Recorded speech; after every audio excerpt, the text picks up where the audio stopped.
your forecast first. Sponsored by Matex Heating, Cooling, and Plumbing. Well, it's been an absolutely gorgeous end to our work week across central Illinois as high pressure has been developing. We are staying clear throughout our night, and this is really going to be the last day of completely dry conditions, so I hope you all took advantage of it. Now, with those clear skies, temperatures are going to be able to fall already into the 60s across the board here, so 64 in Paris, upper 60s in Watseka, 65 in Pontiac, and 64 in Champaign. We're going to be falling to the low 60s throughout our night, so still rather cool for us, but much warmer compared to the past few days. Now, we are going to be seeing these temperatures rise, but we're going to be seeing lots of active weather in this next 7-day forecast here. I'll be tracking all of these storms coming up. WCIA 3 News starts right now. Now, from WCIA 3 News. It's stressful. People are just not able to sleep, worrying about it. Custodial workers at the U of I are upset with the university, why they say they're being put in danger on the job. Plus, the governor is trying to crack down on businesses not enforcing the mask mandate, the punishment violators could face. And there are only so many seats available at Memorial Stadium to social distance, why getting tickets for the season's football games may be difficult. You're watching your local news leader. This is WCIA 3 News at 10. People's lives are in danger, their families' lives are in danger, and there should be, some recognition of that. In the latest confrontation with the University of Illinois, the Facilities and Service Workers Union is still fighting for its rights during the pandemic. Today, members stood in protest outside the campus administration office. Good evening, I'm Paul Cicchini. We've told you the custodial workers were forced to change their shifts to create more time for cleaning the buildings. The university has met with the union reps in the last month to try to reach a compromise, but the employees say they're still being put in danger at work. WCIA 3's Jennifer Jensen has more. Several members from other unions and Campus Faculty Association joined them in support and solidarity for what they're asking the university to do to keep them safe during the pandemic. These voices of building service maintenance workers at U of I filled the air as tensions have reached a peak for these employees. It's very nerve-wracking for folks. The stressful people are just not able to sleep, worrying about it. New issues have come up since their latest protest when the university changed their shifts. That was to have more people cleaning during the peak hours of the afternoon into the night once school starts during the pandemic. The employees were denied hazard pay. The reasoning was basically that your job is to clean, you're still cleaning, that you're basically doing the same job. I said, well, but we've never had this kind of risk before. This is a dramatically increased risk. The university did compromise by increasing the day shift and moving a shift time later in the day. That gave some of the more senior employees at least more options. But Union President Ricky Baldwin says that's not enough, especially since some of those custodial workers will have to clean designated floors that will house students who are quarantined and waiting for their COVID-19 test results, and those who test positive and must be isolated. They fear the health risks are too high for some of the employees. Some of those people have serious immune deficiency issues. Management has said that they'll work with us, but, it's a little vague at this point. Those specific workers assigned to the quarantine and isolation building floors will be given hazmat suits, but that brings up another problem. They still haven't received any training how to put them on, take them off. It's very important to know how to take it off because you've been in the infected area and you could infect yourself. These workers will keep raising their voices until they're heard by the U of I leaders. The university isn't breaking the contract with the union. That means they can't strike when it comes to these issues. In the newsroom, I'm Jennifer Jensen, WCIA 3, your local news leader. The university did not comment on the issues that prompted this latest protest.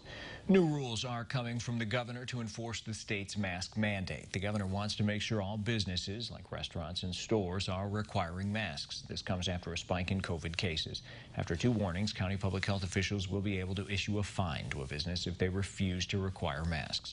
While businesses and business owners can be punished, individuals won't be if they're the ones refusing to wear masks.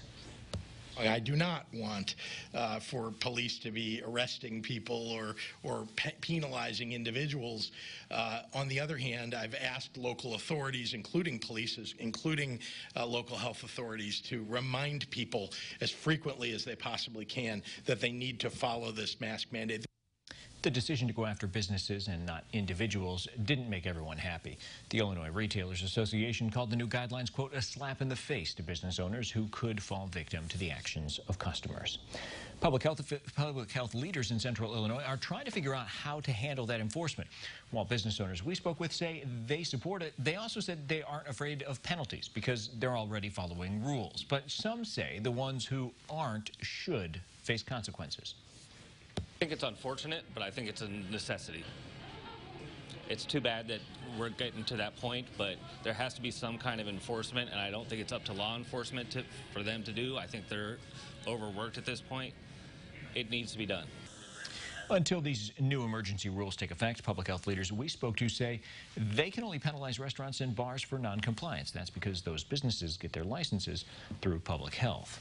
The state made an impactful video to show why it's so important to wear a mask during the pandemic. It compares the dangers of what it's like not wearing them to other safety precautions people use every day.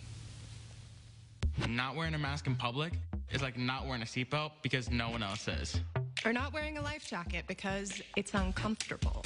Or not wearing a helmet because it's just one play. Or not putting me in a car seat because we're only going down the block. The point of the video, obviously, is to show a mask is like anything else that keeps you safe. It only works if you wear it. Taking a look at today's numbers now, Champaign County topped 1,600 cases. There are 31 new infections today. 400 of those cases are people 21 to 30 years old. Statewide, there were more than 2,000 new infections. That brings the total number of cases to more than 190,000. 21 more people have died. There are now 7,600 COVID-related deaths in Illinois. The body of one of two boys who went missing in the Illinois River last night has been found. The Beardstown Volunteer Fire Department just made that announcement. A 12-year-old and 15-year-old went under the water at the junction of the Sangamon and Illinois rivers. The family says this was at around 7:30.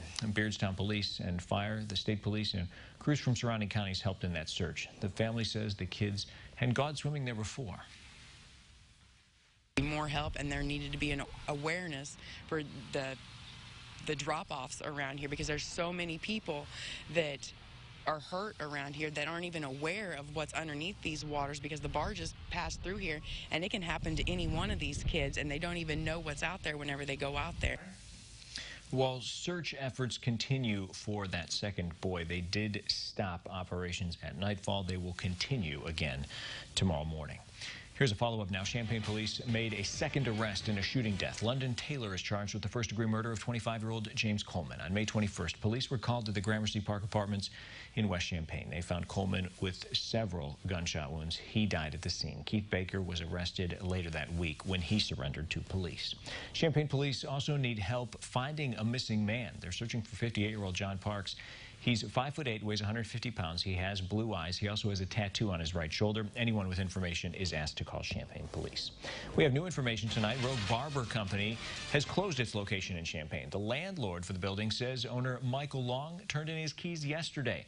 He's gone along with all of his equipment. The barber shop came under fire from a policy it had for not allowing customers from so-called extremist groups. That included Black Lives Matter. Long hasn't said what his future plans hold. State lawmakers are urging the Postmaster General to address delivery delays. And that includes lawmakers at the federal level, too. Senator Dick Durbin is leading the effort.